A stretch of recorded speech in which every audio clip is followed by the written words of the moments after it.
Hey guys, Logan here, running into a little bit of a strange issue, and I think I'm going to show off how I'm going to solve it. As you can see here, I have Elgato's Teleprompter, but my camera is too big to fit. And I also got these new lenses, so I want to be able to use these new lenses, but I can't use the plate that comes with it. So I am going to 3D print a solution.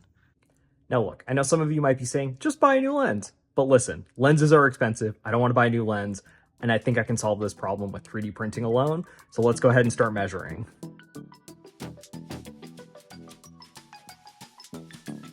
Okay, got it measured out. Let's go ahead and build it.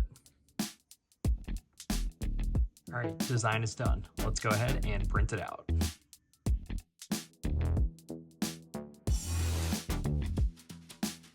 Okay, so print is done. Let's go ahead and check it out and see if it works. Oh my gosh, I got it hooked in. It looks so good. It is a little bit flexible, so I'm gonna have to fix the design at some point. But overall, I think this works, and I'll be able to make some pretty cool videos going forward. And that's it. Now I get to use my new lenses with my camera and the teleprompter setup. If you like what you see, please be sure to like and subscribe, and I'll see you in the next one.